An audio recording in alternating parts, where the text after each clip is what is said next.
Anggota Komisi B DPRD Maluku pertanyakan sikap Ketua Komisi dalam kebijakan kunjungan kerja.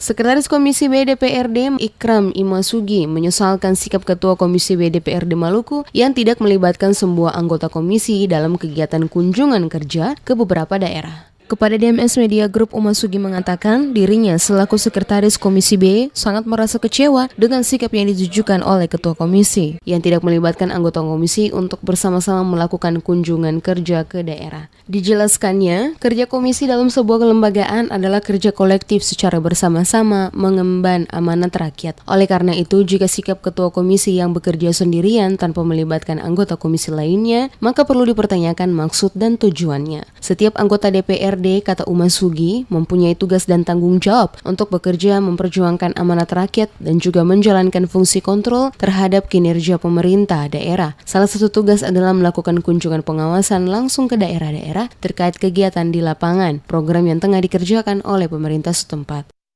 Artinya bahwa keberhasilan dari sebuah tugas yang diembankan kepada rakyat di lembaga ini adalah keberhasilan secara kelembagaan maupun keberhasilan komisi. Nah, itu harus diemban oleh setiap anggota DPR. Jadi jangan kerja sendiri-sendiri. Ini dipertanyakan ada apa. Kerja ini kan kerja kolektif. Kalau terkait dengan hal seperti ini, harus semua anggota komisi harus diberangkatkan ke sana dan tahu kondisi lapangan seperti apa. Bukan cuma sekian orang yang berangkat, 2 orang, 5 orang. Ini kerja apa? Ini kerja lembaga, kerja komisi. Bukan kerja orang per orang.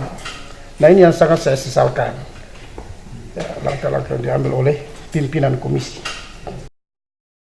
Seperti diketahui, munculnya rasa kekecewaan beberapa anggota Komisi B DPRD Maluku dikarenakan saat kunjungan kerja ke Kabupaten SBB, Ketua Komisi tidak melibatkan anggota komisi untuk turun bersama-sama dalam kunjungan tersebut.